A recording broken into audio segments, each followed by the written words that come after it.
Differentiation देखो, graph की या कर्व की बात करते थोड़ी सी। अगर इस तरह का कोई एक ग्राफ है, मान लो ये y है और ये x एक्सिस है, ठीक है, तो y में और x में दोनों में ही छोटा सा चेंज हुआ, हल्का सा चेंज हुआ। यहाँ x की वैल्यू 2 थी, यहाँ 2.001, बहुत हल्का सा चेंज हुआ। इस हल्के से चेंज को मैथमेटिक्स में कहते हैं dx। d मतलब डिफरेंशिएशन, डिफरेंशिएशन मतलब बहुत छोटा चेंज।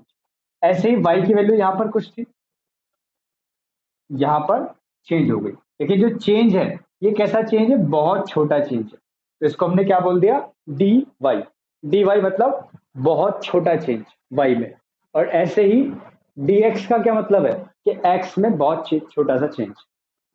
अब y में x के हिसाब से कितना चेंज हुआ, या कह लो कि इन दोनों का ratio, dy upon dx, change in y with respect to change in x, इसी चीज का नाम होता है डिफरेंशिएशन। क्या पढ़ेंगे इसको, differentiation of y with respect to x, with respect to x, y का डिफरेंशिएशन x के हिसाब से। इसका मतलब d मल्टीप्लाई बाय x नहीं है कि d से d काट देंगे, ठीक है, ये एक डिनोटेशन है टर्म का, dy ओवर dx, मतलब छोटा सा चेंज इन y अपॉन छोटा सा चेंज इन x। मतलब समझ में आया dy dx या डिफरेंशिएशन का, ठीक है। अब इसके कुछ गिने चुने फॉर्मूले ही फिजिक्स में इस्तेमाल होते हैं, मैथ्स में तो बहुत सारे होते हैं, तो जब मैथ्स में आएगा तब देखेंगे। फिजिक्स में बहुत गिने चुने फॉर्मूले इस्तेमाल होते हैं, जैसे y is equal to x की पावर n, तो y is equal to x की पावर 5, एक्स की पावर 6, कुछ भी हो सकता है। तो differentiation of y with respect to x, इसको लिखेंगे dy dx। कितना होता है, n शुरू में और एक पावर कम कर दो, n शुरू में, इनकी जो पावर है वो शुरू में लेके आओ, एक पावर कम कर दो। जैसे यहां पर समझते हैं, मान लो y दे रखा है हमें x की पावर 5, तो हमसे पूछा है dy dx बताओ, तो क्या हो जाएगा बताओ, इस फॉर्मूले के हिसाब से देख के बताओ।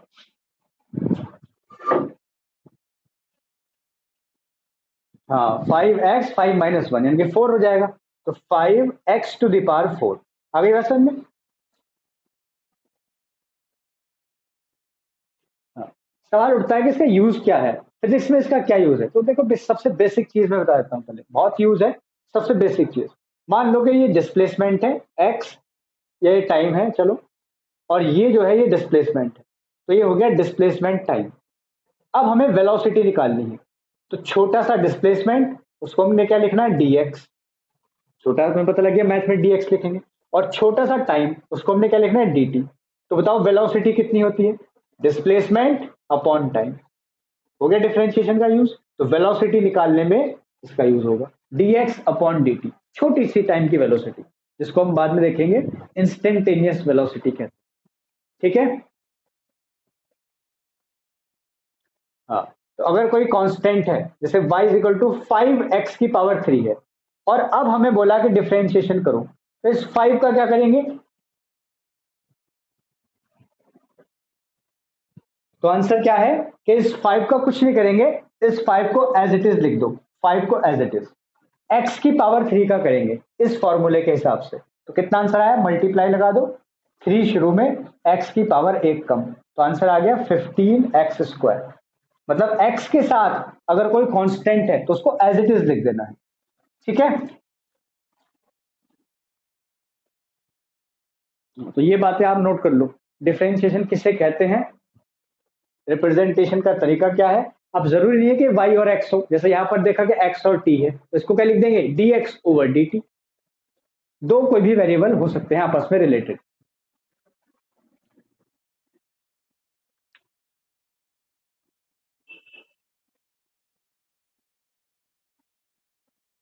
X cube plus 6x square plus 7, ये बहुत सारी चीजें हैं, ठीक है। तब क्या करेंगे, तब पूछा हमसे dy ओवर dx बताओ, तो इसको लिखने का तरीका क्या है, देखो ध्यान से सुन लेना पहले, d ओवर dx, इसको तो ऐसे लिख देते हैं, d over dx of y, तो ये y की वैल्यू रख देते हैं 5x cube plus 6x square plus 7, आई बात समझ में? डी डी एक्स ऐसे ही लिख दिया, और ये जो y की वैल्यू है, ये y की वैल्यू यहाँ रख दी। अब जब प्लस या माइनस बीच में आ जाए तो सबका अलग अलग तुम्हें डिफ्रेंशिएशन कर देना है, इसका अलग, इसका अलग और इसका अलग। बताओ इसका क्या हुआ? 5 एज इट इज, 3 शुरू में, एक पावर कम, बीच में प्लस, हाँ बीच में प्लस तो प्लस लगा दो। 6 एज इट इज मल्टीप्लाई, 2 शुरू में, एक्स, एक पावर कम तो एक बचा।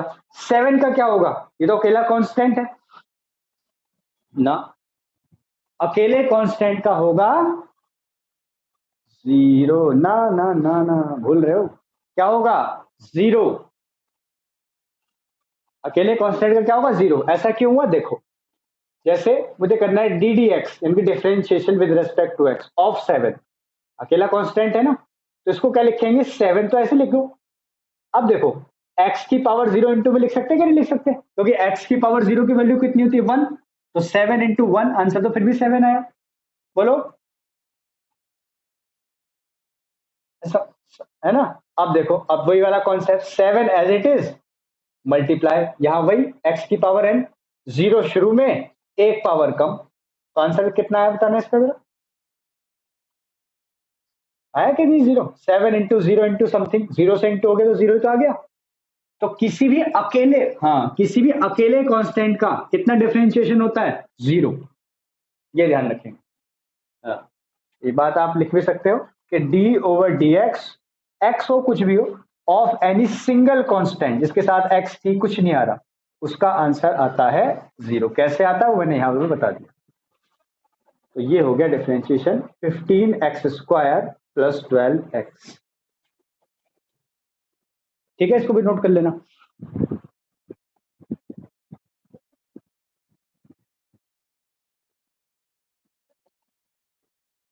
पेपर कब से है तुम्हारे, जो तुम्हारे यूनिट टेस्ट वगैरह हो रहे हैं स्कूल में?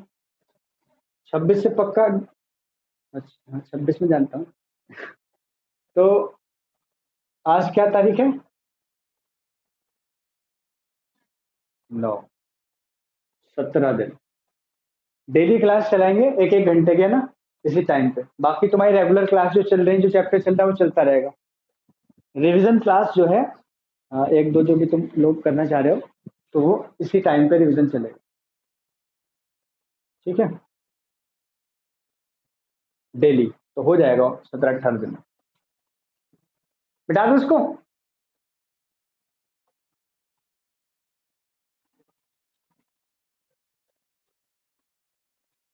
अब देखो, और भी कुछ तरह के सवाल पूछे जा सकते हैं।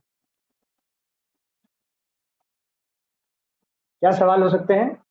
कि D D X of 6/x, इसका आंसर बताओ। 6/x का डी डी एक्स मतलब डिफरेंशिएशन करना है। जब डिफरेंशिएशन का फॉर्मूला लगा देते हैं तो ये डी डी एक्स का साइन हटा देते हैं। कैसे करोगे इसको? अपॉन एक्स वाला तो नहीं पढ़ा, क्या कर सकते हैं बताओ? हाँ, एक्स इनवर्स नहीं कहते उसको, एक्स की पावर -1 कहते हैं। हाँ इनवर्स, यस इनवर्स एक अलग चीज होती है। चलो, तो इसको हम क्या लिख देंगे?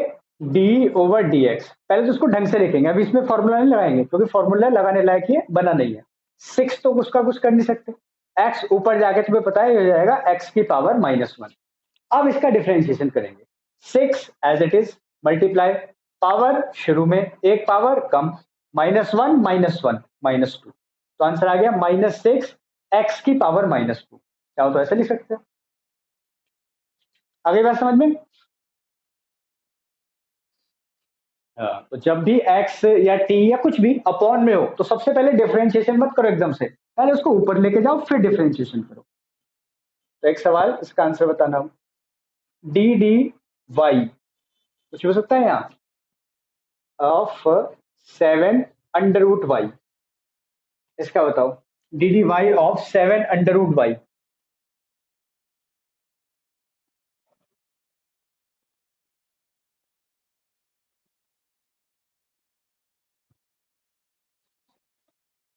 हाँ हाँ, सही है।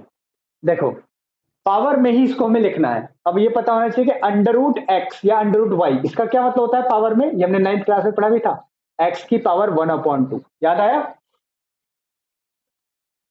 याद आ गया ना?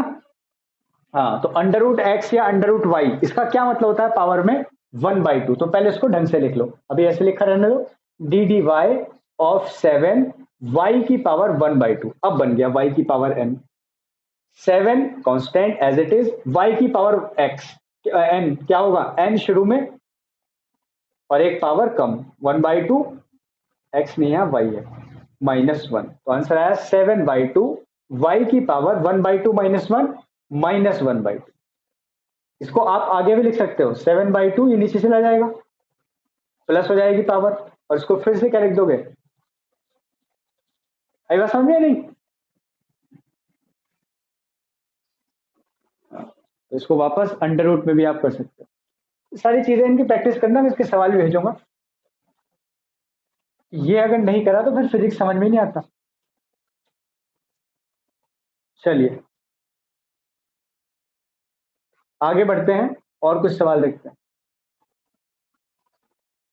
D D T of 7t³ plus 6/t plus 5, इसका आंसर बताओ।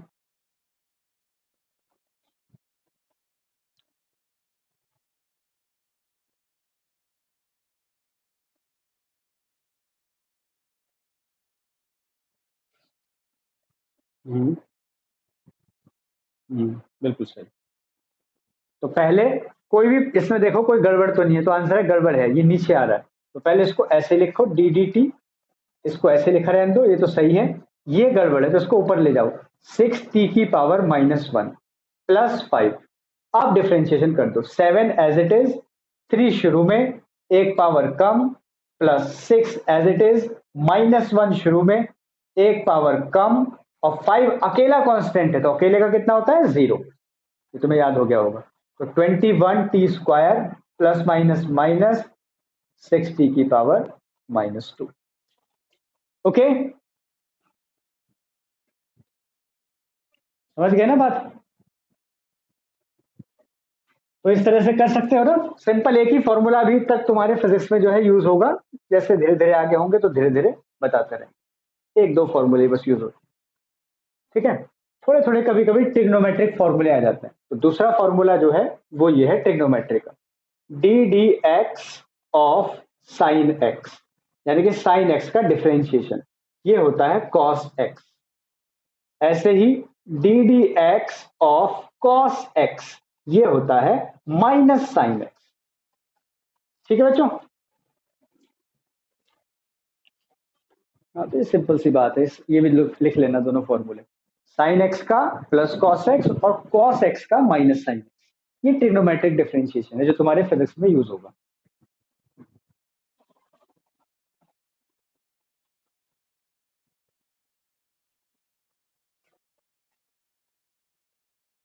लिख दिया ना?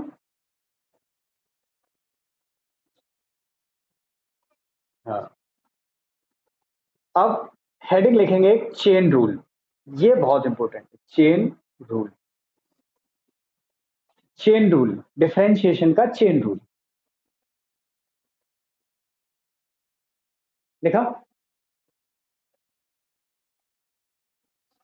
देखो यहां पर जैसे तुम्हें दिया हुआ है y is equal to 2t², 2t³ चलो प्लस 4t और उसकी पावर 10, बोला इसका डिफरेंशिएशन करो।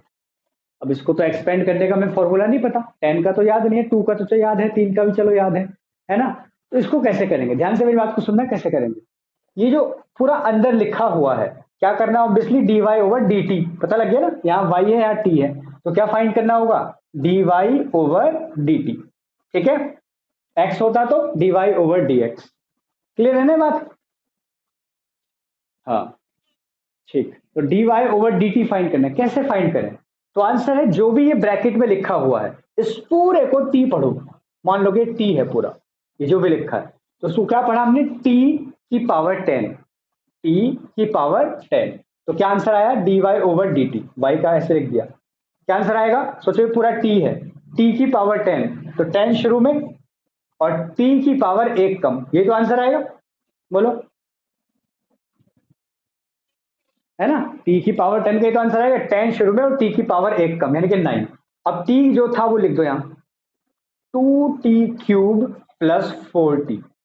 बट ये तो तुमने t पढ़ा था तो नहीं ना, था तो कुछ और, बस इसी की चेन बन जाती है। तो मल्टीप्लाई में इसका, जिसको तुमने गलती से t पढ़ लिया, दोबारा से डिफरेंशिएशन, यानी कि D D T of 2t³ plus 4t, ये है चेन रूल। फिर से समझ लो एक बार, अगर ऐसा कहीं आ जाए कि वो t ना हो, t के अलावा भी कुछ चीज हो, t हो ना हो, x ना हो, है ना, ऐसे हो 2t³ प्लस 4t या कुछ भी हो, t ना हो अकेला, तब उसको क्या करेंगे, उसको ऐसे ही पढ़ेंगे कि t की पावर 10 या x की पावर 10, उस हिसाब से इसका डिफरेंशिएशन कर देंगे।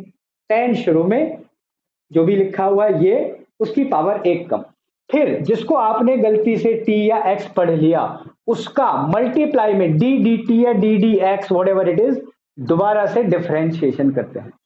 समझ आया ये प्रोसेस? नहीं?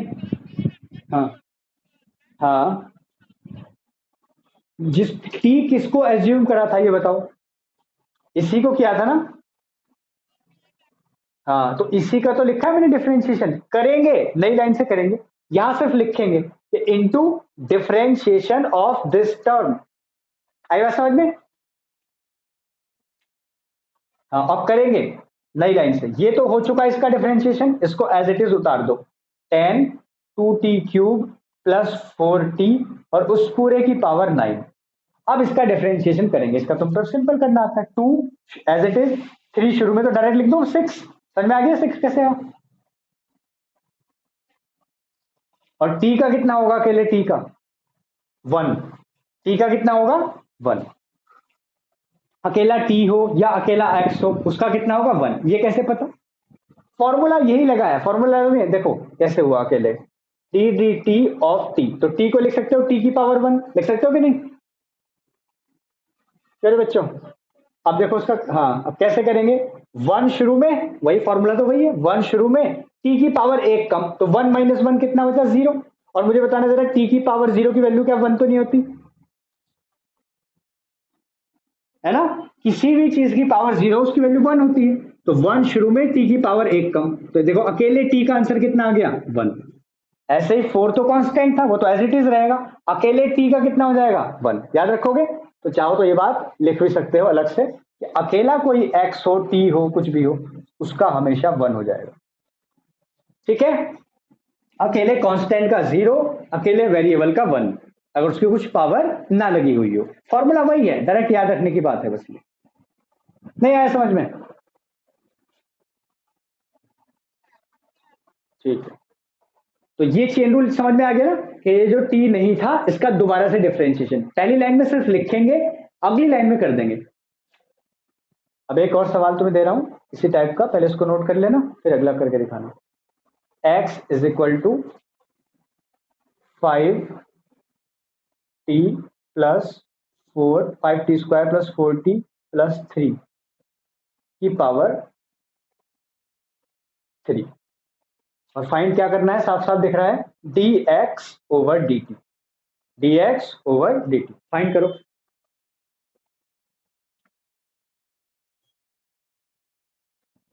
हाँ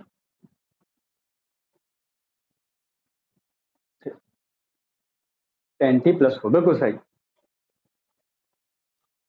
होशियार निकले हो। तो ये देखो dx ओवर dt बराबर, ये ऑब्वियसली कुछ की पावर n लगी हुई है, तो इस पूरे को हम क्या मान लेंगे, कैपिटल T, है ना, t पढ़ लेंगे कि t की पावर 3, तो t की पावर 3 का कितना हो गया 3t²,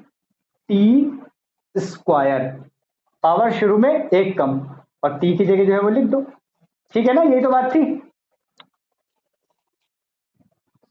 हाँ, लेकिन लेकिन लेकिन लेकिन ये जो तुमने गलती से t पढ़ लिया, t तो था नहीं, लेकिन ये तो क्या करेंगे, into D D T of this term, 5t² plus 4t plus 3, अगली लाइन में इसका डिफरेंशिएशन कर दो, 3 5t² 4t प्लस, अभी तुम्हें बहुत आसान लग रहा होगा, समझ में आ रहा होगा, लेकिन भूल भी जाओगे इसको प्रैक्टिस नहीं करोगे तो डी डी टी इसका डिफरेंशिएशन करो, जैसे सिंपल करते हैं, 5 2 जा 10 टी की पावर एक कम यानी कि 1, 4 टी अकेला है 1 हो गया, 3 अकेला कांस्टेंट है 0 हो गया। तो आंसर आ गया जो रचना ने बताया, बिल्कुल अर्चना ने सही बताया। तो देखो इसको कहते हैं प्रोडक्ट रूल। तो अगला हेडिंग लिखेंगे प्रोडक्ट रूल, ये भी फिजिक्स में यूज होगा, खासकर 12th में होगा ये चीज। प्रोडक्ट रूल क्या है? प्रोडक्ट रूल, हाँ, प्रोडक्ट रूल क्या है? अगर दो फंक्शन हो, मतलब फंक्शन मल्टीप्लाई बाय फंक्शन, ऐसे आ जाए एक्स इंटू साइन एक्स, देखो दो बार मल्टीप्लाई हो रही है कि नहीं, एक्स एक्स दो बार आ रहा है, ऐसे ढूंढना है कि दो बार आ रहा है कि नहीं आ रहा। एक बार आ रहा है तो कोई प्रोडक्ट रूल नहीं लगेगा, दो बार आ रहा है मल्टीप्लाई में, प्लस में आ रहा है तब नहीं, तब तो अलग अलग कर देंगे, इसका अलग इसका अलग, जैसे अभी पीछे किया। लेकिन मल्टीप्लाई में दो बार आ रहा है, एक्स इंटू साइन एक्स, समझ रहे हो बात? क्यों रे बच्चों? हाँ, तो इस कंडीशन में क्या करेंगे? तो बहुत सिंपल है, इस कंडीशन में d y over d x, ध्यान से देख लेना बस, पहला एज इट इज, कुछ नहीं करना उसको, पहले का एज इट इज लिख दो, इनटू दूसरे का डिफरेंशिएशन, प्लस दूसरा वाला एज इट इज, एक को छोड़ा दूसरे का किया, प्लस दूसरे को छोड़ा पहले का किया, ये है प्रोडक्ट रूल। सिंपल है, अभी किया नहीं भी मैंने लिखा है, अब करेंगे यहां x as it is, sine x का डिफरेंशिएशन कितना होता है बताया था, cos x, sine x as it is, x अकेला है कितना होगा 1। आंसर आया समझ में? ठीक है ना? तो ये है प्रोडक्ट रूल, बारी बारी से डिफरेंशिएशन करना। अगला सवाल खुद से करके बताओगे। 3x² कॉस एक्स, इसका डिफरेंशिएशन करो, d y over d x, ये फाइंड करना है।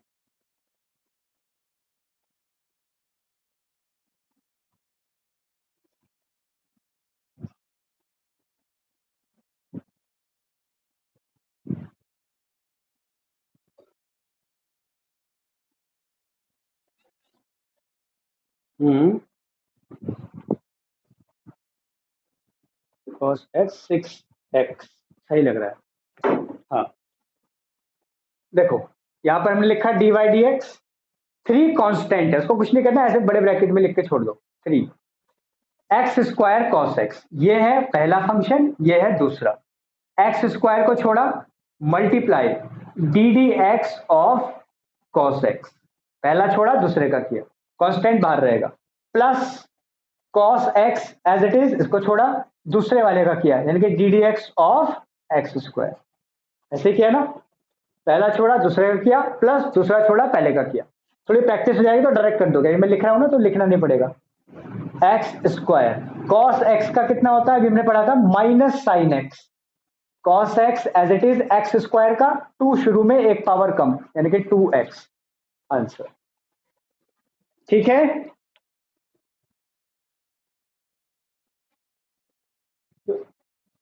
समझ में आ रहा है ना? समझ में ना आए तो बता देना, क्योंकि अगर ये नहीं आया तो तुम्हें पता है, मैं बार बार रिपीट करता हूँ बच्चों को बात, लेकिन सुनते नहीं है बच्चे, बाद तक भी ये कहते रहते सर डिफरेंशिएशन नहीं आया। अर्चना ने देखा ही होगा, जब मैं सिखा रहा था पहले तो 12th वाले बच्चों ने भी सीखा था दोबारा से, देखा था अर्चना? हाँ, तो उसका रीजन यही है, क्योंकि वो अब आगे जाके परेशान होते हैं। चलिए, तो ये सब समझ में आ गया, डिफरेंशिएशन क्लियर हो गया। हाँ। अब फटाफट इसका एक भाई है इंटीग्रेशन, तो अगला हेडिंग लिखेंगे इंटीग्रेशन, इसको भी सीख लेते हैं। इंटीग्रेशन, इंटीग्रेशन इसका जस्ट उल्टा है, जो काम हम डिफरेंशिएशन में कर रहे थे, छोटा सा चेंज इन वाई, छोटा सा चेंज इन एक्स, इसका जस्ट उल्टा करना है। एक्चुअल में है कुछ नहीं, सम है, जोड़ने को कहते हैं। कैसा सम है? कॉन्टिन्यूअस, लगातार चीज है, उसको जोड़ते चले जाओ, उसको इंटीग्रल बोलते हैं या इंटीग्रेशन बोलते हैं। इसका जो सिंबल होता है, जैसे डिफरेंशिएशन कर रहा है डी डी एक्स या डी डी टी, इसका सिंबल ये होता है ऐसा, सांप जैसा, ठीक है? ये इंटीग्रल का सिंबल है। तो इंटीग्रल ऑफ एक्स की पावर एन डी एक्स, या इंटू में आएगा डी एक्स, कितना होता है याद है अर्चना? इसका याद है फॉर्मूला क्या होता है? नहीं? हाँ हाँ, एक्स की पावर n+1 अपॉन n+, बहुत सिंपल है। देखो डिफरेंशिएशन क्या था, कम करना, छोटा करना, तो छोटा करने में पावर माइनस थी। इंटीग्रल क्या है, जोड़ना, बड़ा करना, ऐसे याद रख लेना, तो बड़े करने में पावर प्लस हो गई, n+1 अपॉन n+1। और अगर कोई लिमिट ना दी हुई हो कि कहां से कहां तक जोड़ना है, तो हम एक कांस्टेंट लगा देते हैं +c हर एक सवाल में, ठीक है। समझ में आ गई ना बात, एक्स की, याद तो कंफ्यूज हो जाओगे, मैं पहले बता रहा हूँ कि कहीं इंटीग्रल में डिफरेंशियल का फॉर्मूला लगा दोगे, डिफरेंशिएशन में इंटीग्रल का, तो उसके लिए तुम्हें प्रैक्टिस भी करनी है और बेसिक बात भी याद रखनी है। बेसिक बात क्या है कि डिफरेंशिएशन में छोटा, छोटा माने पावर कम, माइनस, तो n(x-1), इंटीग्रल मतलब बड़ा, जोड़ना है तो बड़े में पावर ज्यादा। ये फॉर्मूला नोट कर लो, कर दिया।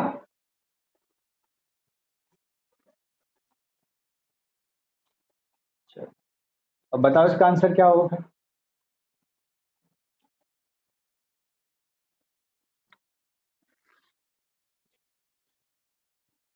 हाँ +c, बिल्कुल सही।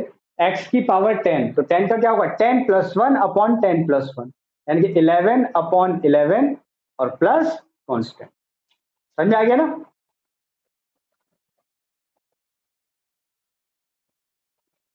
इसका बताओ, इसमें कांस्टेंट भी आ गया, सेम काम करेंगे डिफरेंशिएशन की तरह।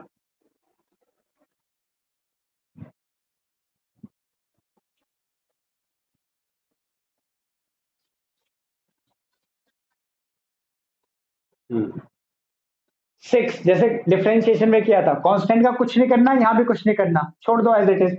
एक्स की पावर 4 का करना है, कितना हुआ, एक्स की पावर 5 अपॉन, ये dx नहीं लिखेंगे, अब जब इंटीग्रल हो जाएगा तो उसका साइन भी हटा देंगे और ये dx भी हटा देंगे, ये ध्यान रखना, ठीक है।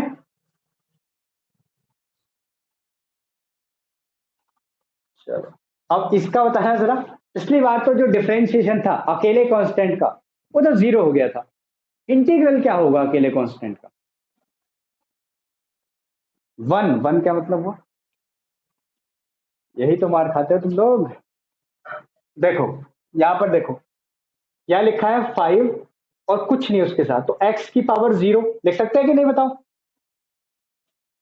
इसलिए की तरह 5 × x की पावर 0। अब बताओ क्या करेंगे, क्या करेंगे, 5 का कुछ नहीं करेंगे, मल्टीप्लाई, इसमें फॉर्मूला लगा देंगे, x की पावर n+1 +c। अब देखना जरा इसका आंसर क्या है, x की पावर 0+1 अपॉन 1, x आ गया। आई बात समझ में। तो तो अकेले कांस्टेंट के साथ x और लग जाएगा, ये भी नोट कर लेना कहां से आया। तो ये ही बातें हैं जो लोग भूल जाते हैं, जैसे तुम भी भूल रहे हो, देखो यही दिक्कत कर देती है, बस बड़े बड़े सवाल में कहीं छोटी सी बात आ जाएगी, हाँ तो भटक जाओगे, इसका क्या करें। ठीक है, तो ये ध्यान रखना है, 5 अकेला कांस्टेंट था, x लग जाएगा, इंटीग्रल इसका x मल्टीप्लाई में आ जाएगा और डिफरेंशिएशन 0 हो जाएगा। खाली ऐसे लिखा हुआ dt, dt का इंटीग्रल, इसका क्या आंसर बताओगे।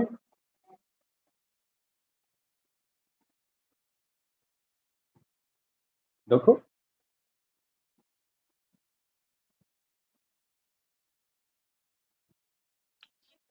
x क्यों आएगा, t है तो t आएगा ना, dx होता तो x आता। हाँ, देखो यहाँ कुछ भी नहीं है, dt के साथ तो 1 तो मान सकते हो कि नहीं, है ना। अब देखो 5 dx का आंसर क्या आया था, 5x, 6 dx का आंसर क्या था, 6x, ऐसे 1 dt का आंसर क्या आएगा, 1t, यानी कि t। ओके, हाँ, लिमिट, तो ये लिमिट रखना हम सीखें। देखो, इसमें हमें ये पता रहेगा कि हमें जोड़ना कहां से कहां तक, जैसे x² dx लिखा है, अभी तक नहीं पता था कहां से कहां जोड़ना है, बोलेगा कि 1 से लेकर 2 तक जो है ऐड करना है, 1 से लेकर 2 तक। तो देखो तरीका पहले सीख लो, लिमिट पे कोई ध्यान नहीं देना, जैसे इंटीग्रल करते थे वैसे इंटीग्रल करो। x² का कितना हो गया, x की पावर 2+1 अपॉन 2+1, ठीक है, क्यों रे बच्चों। हाँ, अब ब्रैकेट लगा दो, ये इंटीग्रल हो चुका, इंटीग्रल का साइन अब हट गया, ब्रैकेट लगा दो और यहां लिख दो 1 और यहां लिख दो 2, इसको बोलते हैं लोअर लिमिट, तो भी नीचे आ रही है, कहां से, 1 से कहां तक, 2 तक, इसको बोलते हैं अपर लिमिट। ठीक है, जैसे ये ग्राफ अगर मैं तुम्हें दिखाऊं, इसका मतलब ये हो जाएगा कि 1 से लेकर 2 तक यहां तक ऐड करना है, या इसके नीचे का एरिया निकालना है। अब देखो लिमिट रखने ये समझ आ गया ना, तक एक्स स्क्वायर का एक्स की पावर 3/3 इंटीग्रल हो जाता है, तो इंटीग्रल का साइन हटा देते हैं, लिमिट ऐसे ब्रैकेट में लिख देते हैं। अब देखो 3 तो कांस्टेंट है, कांस्टेंट में कोई लिमिट नहीं रखी जाती, तो ये 1/3 इसको तो बाहर लिख दो, ऐसे कर। अब देखो क्या करते हैं, लिमिट रखने का क्या तरीका है, एक बार x की जगह 2 रखो, अपर लिमिट, पावर पावर को नहीं छेड़ना, x की जगह 2 रखो, तो कितना आंसर है बताओ, 2 की पावर 3। ठीक है, हाँ, इसको बोलते हैं अपर लिमिट। माइनस लगाओ, फिर x की जगह 1 रखो, तो आंसर क्या आया, 1 की पावर 3। आ गई बात समझ में? तो हाँ, तो ये हो गया 8, ये हो गया 1, इनके 7/3, ये आंसर आ जाता है पूरा पूरा। लिमिट रख के ऐसा आंसर आएगा नंबर में। समझ आई बात? पहले जैसे इंटीग्रल करते थे वैसे इंटीग्रल करेंगे, फिर upper limit minus lower limit. तो उसको एक नोट कर लो as a sample.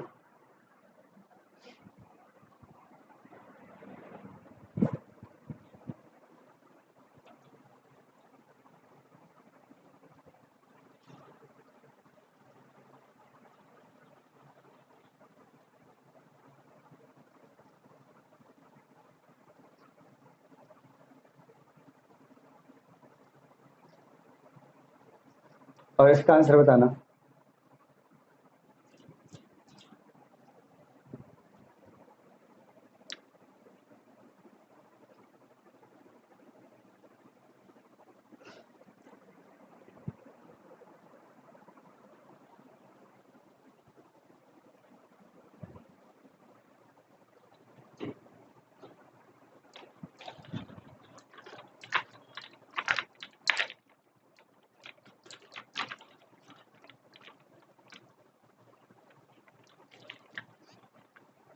One, okay, 1 भी आ सकता है।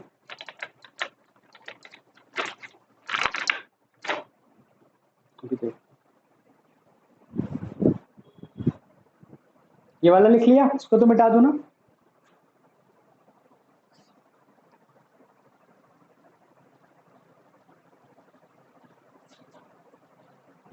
थ्री एक्स स्क्वायर dx,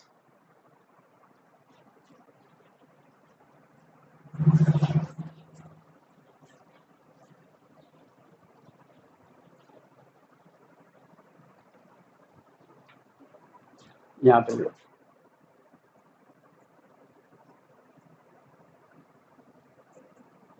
क्या करा, कहां से लिमिट थी, कहां से कहां तक थी, 0 से 1।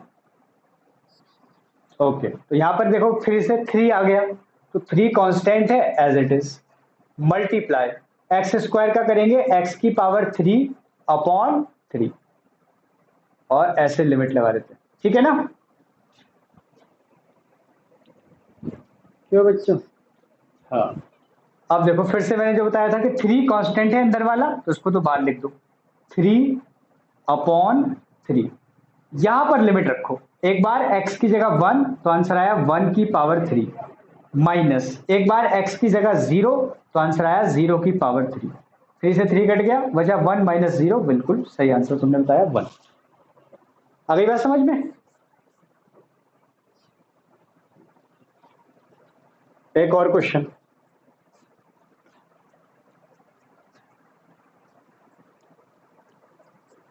7/x², इसका करके बताओ, 1 से लेकर 2 तक।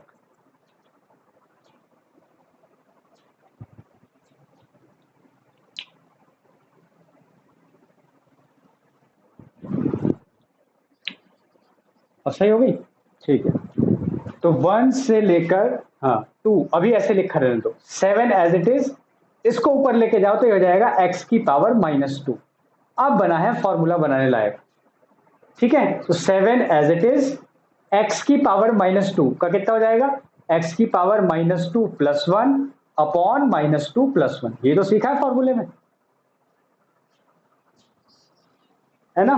तो बस हो गया, आंसर कितना है, 7 एक्स की पावर -2 + 1 विच इज -1 अपॉन -1 और लिमिट हो गई 1 से 2, तो माइनस तो यहाँ ले जा सकते हो, तो हो गया -7, है ना। इसमें तो कोई दिक्कत नहीं, माइनस अपॉन में हो या ऊपर हो एक ही बात होती है, पता है ना। तो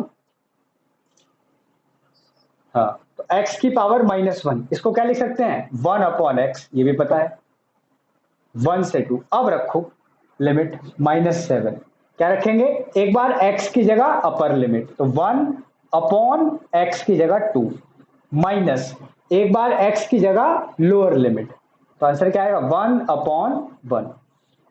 तो आंसर आया -7। 1 अपॉन 2 में से बन गया कितना बचा -1 अपॉन 2, तुम पे माइनस करना आता है, माइनस माइनस प्लस, आंसर आ गया 7 अपॉन 2।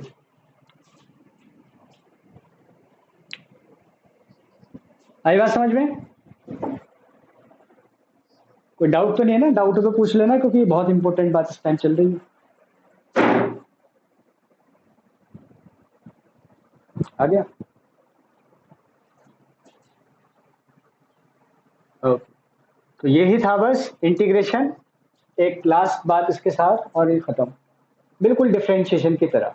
मान लो कई सारे हों, x³ 2x² प्लस 6, इसका आपको इंटीग्रल करना है, लिमिट दे रखी है 1 से लेकर 2। कैसे करोगे? जैसे डिफरेंशिएशन करते थे, कैसे करते थे, सबका अलग अलग, ठीक है। तो करके बताओ।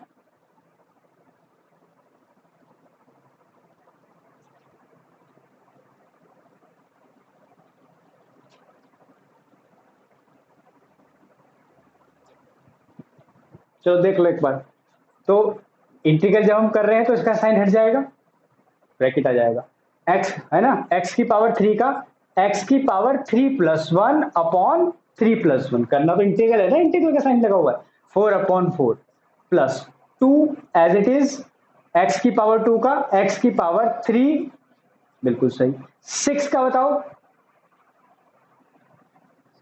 यस, जीरो मत लिख देना, 6x, और यहां लगा दो लिमिट। अब लिमिट रखना सीखो, यहां पर ऐसे छोटा सा एक ब्रैकेट लगाओ, और जहां जहां एक्स आ रहा है, ध्यान से सुनना, जहां जहां एक्स आ रहा है सब जगह 2 रख दो, अपर लिमिट जहां भी एक्स आ रहा है, तो यहां लिख दो 2 की पावर 4 अपॉन 4 प्लस 2 इंटू 2 की power 3 upon 3 plus 6 into 2 bracket बंद। समझ में आ गई यहां तक बात? जहां जहां भी एक्स आ रहा था वहां वहां 2 रख दिया, हाँ, तो उसको बोलते हैं अपर लिमिट। फिर क्या करते थे, याद करो, माइनस, तो यहां भी माइनस लगाओ, फिर ब्रैकेट लगाओ, जहां जहां एक्स आ रहा है अब 1 लिख दो सब जगह। आई बात समझ में?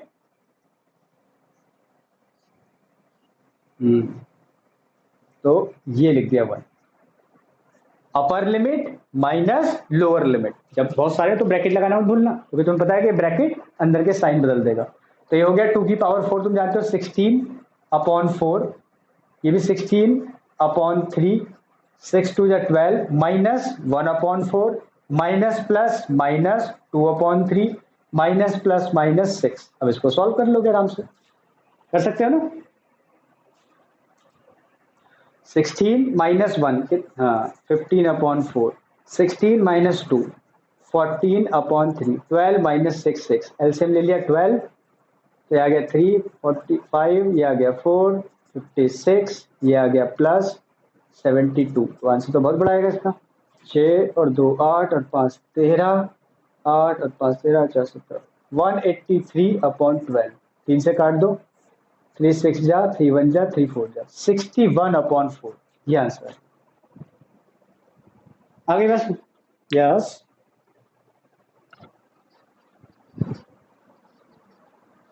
हाँ हाँ हाँ हाँ,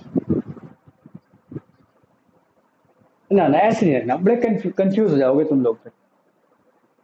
सिंपल रखना है, ऐसे मत रखना, बहुत सिंपल तरीके से। पहले x की जगह 2 रख दो, 2 माइनस 1 नहीं रख सकते, x की जगह क्या रखना है 2, तो पहले सब जगह 2, फिर माइनस लगाना है, और फिर x की जगह 1 रखना है, तो 2 माइनस 1 मत रख देना, गलत हो जाएगा, समझे? हाँ, क्योंकि यहाँ पावर्स भी हैं सब कुछ है, तो 2 माइनस 1 बन के 1 रखना पड़ेगा फिर, तो वो गलत हो जाएगा। तो कैसे रखते हैं लिमिट, ये ध्यान रखो, अपर लिमिट यानी कि पहले एक्स की जगह जो ऊपर लिखा है वो, फिर माइनस, फिर लोअर लिमिट, लिमिट को माइनस नहीं करते, ठीक है।